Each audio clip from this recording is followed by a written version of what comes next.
Hello and welcome to the Toffee Blues, your source for all things Everton, and welcome to another 24/7 news report.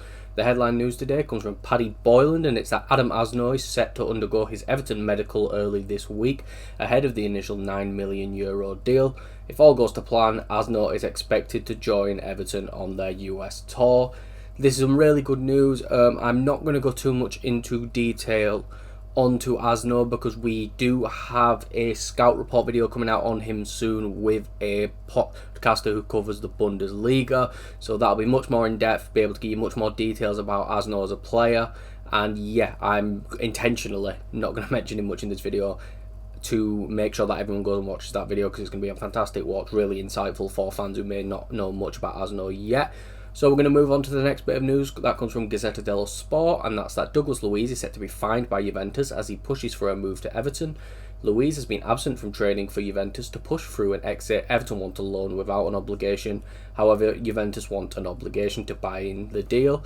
This is an interesting one. I do see this coming to a compromise. I do see us putting an obligation to buy in Luiz's deal, but part of me expects that it may be for less than what Juventus initially anticipated. I believe it was around 30-35 mil.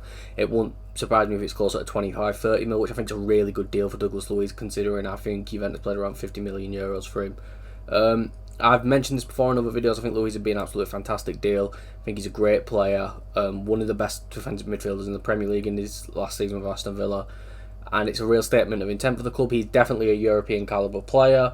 And being able to get him in on a loan when I just think he's such a big upgrade over James Garner, and this is no insult to James Garner, but I just think he's the perfect player to play besides the perfect player to play besides Idrissa Gueye, and I just think it'd be an unbelievable deal. Hopefully one we can get done pretty soon, to be honest with you, because you know the Premier League's veering closer and closer, and we need a bigger squad for the first game of the season, because all it takes right now is one injury and it's game over for us. But the next bit of news comes from Mark McAdam, and that's that Everton are interested in the former Arsenal midfielder Ainsley Maitland-Niles. The 27-year-old made 43 appearances for Lyon last season and had 8 goal contributions from right back, but he can also play in midfield. Maitland-Niles has 2 years left on his current deal. As he mentioned, 8 goal contributions, 1 goal, 7 assists, and we did run a poll on the Twitter. If you ever want to participate in any of these polls, make sure to check out at Everton Newsfeed. Ainsley Maitland-Niles to Everton, leave us your thoughts. 62% of fans said that they would have him, 22% of fans said that they are unsure, and the final 16% said that they would not take him. And that's from currently around 1,600 votes. The poll is still up, so please make sure to let us know what you think. I think this would be an absolute fantastic deal. I can't see us paying any more than 15 mil. It wouldn't surprise me if it's closer to the 8 to 10 range, similar to what we're playing to Asno. Just because Lyon still have their financial issues. Of course, they are planning to sell players like Malik Fofana, who we have been linked to, seeming more and more unlikely though as the days go on. Yeah, I think this would be a fantastic deal. As you said, very versatile player, has been absolutely fantastic for Lyon. His numbers across the board are just ridiculous. Like, for most statistics, he's in the top 20% of right backs, which is... it's basically telling you that last season he was one of the best right backs in Europe comfortably.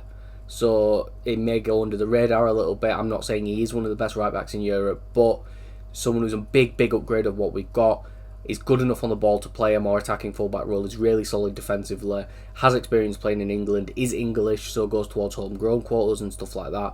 I just think it'd be an absolutely fantastic deal overall. I don't think it'd be too expensive, similar to probably what we paid to Jake O'Brien, maybe a bit less. So I think this is one we have to get done as soon as possible, if I'm being honest with you. And the next report comes from Miguel Delaney. It's that Everton are aiming to secure a loan deal for Jack Grealish, although any negotiations depends on whether Manchester City will accept a deluxe, which I don't know what that means, temporary agreement, or push for a permanent sale. I've mentioned this before. I'd love Jack Grealish at Everton, but a lot of it is circumstantial of how much money he wants, how much, if it was a permanent, for example, how much Man City are willing to knock off us paying on his loans, because I don't think we should be paying even 150 grand of his loans. To be honest with you, it has to be one where we can get a ridiculously good deal on it and basically tell Man City he's coming here as a prove-it deal to see if you can sell him the next year. I think it's got to be something like that, because I just don't see the value in paying 200 grand a week for Jack Grealish if his legs have gone from under him, you know. So I think it's one where the only way we should ever be doing this deal is if we're the ones who benefit mainly for it, which is going to be difficult because Man City are tough negotiators, always have been. But I just don't want us to fall into a trap of overpaying for a player who has a big name, who did fantastic things at Villa when they weren't at their best, was able to be the star in that team that pushed them up the league. But at the same time, can he still do that for us? Has the flair been kind of ripped out of him by Guardiola? So it's one of those things where I'd much rather us see if we can play it safe first. There's other options I'd much rather bring in first. Someone like a Fofana, even if it's on a permanent deal. If we could bring both of them in, that'd be amazing. But it's one of those where I'm not too sure yet. We'll have to see how things go. But yeah, it's one of those where I'm a bit iffy on it until some more details come out on the potential deal. The next two reports come from Joe Thomas, and I'm just going to blend them in together here. Nathan Patterson is attracting interest from France, Italy and Germany. Harrison Armstrong is being monitored by clubs in the Championship and the Bundesliga, and Sheffield United are among those looking at Tim Irobunum. Patterson has to go as soon as possible. No loans, permanent transfer. The lad's not good enough.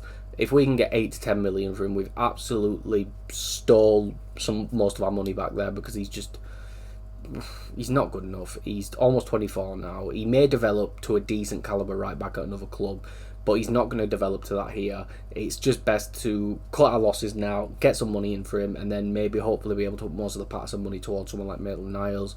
Maybe then definitely then bring in another right back as well, because I don't want Seamus Coleman as a second choice right back. I love Seamus, but he just doesn't have the legs in him to be second choice anymore.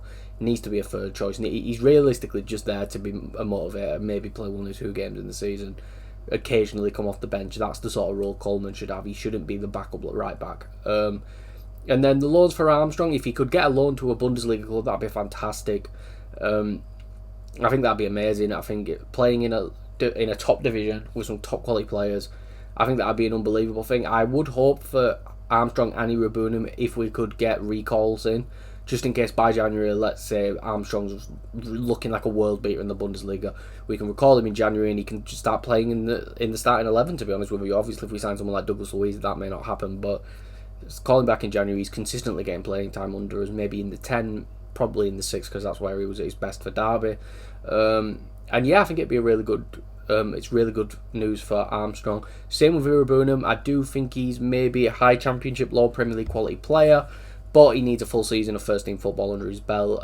Sheffield United are 100% in the playoff race, should be in the playoff race, and if he can get that starting defensive midfielder role, because I believe Vinicius Souza has gone to the Bundesliga, it'd be an absolutely fantastic deal. Sorry, my nose is really itchy, everyone, I do apologise. I think it'd be fantastic if he can get 46 games for a top Championship team, potentially get promoted. I think that'd be absolutely amazing for him. And the last bit of news comes from Spanish news site Fichajes. Everton have opened talks with free agent Jamie Vardy. Vardy's camp are keen to explore all possible options for next term. Wolves and Sunderland have also made contact with the striker, but Everton are believed to be making the most serious proposition at the moment. Manchester United are also thought to be lurking in the background. Why am I saying it like that? This isn't going to happen. Let's just get that out of the way now. It's a Spanish news site reporting this. No credible English journalists have reported this. It's not happening, I hope. He's a 40-year-old man. We already have 2 strikers in the club better than him. Maybe 3 if Chimiti was given a chance. It's not a chance. Not a chance. Unless he's willing to spend, if he's willing to take 20 grand a week, 15 grand a week to be a third choice striker while we then loan Chimiti out, cool. I wouldn't mind that. But I don't, and he's got a good mentality. He's a good guy to have around the atmosphere, the team. He's good at bringing the vibes up, but I just don't see a world where this would be a good move for us. But we'll have to see if someone else comes out and reports it. Again, if it's like the circumstances I mentioned, I don't think it's the end of the world, to be honest with you. But anything else besides those circumstances, we should be avoiding a player like Jamie Vardy at all costs. But that is all for this video. If you did enjoy, please make sure to like and subscribe. Follow us on Twitter at Everton Newsfeed, and follow myself on Twitter at CallumBrannan3. And I'll see you all for the next video and or live stream that I am on.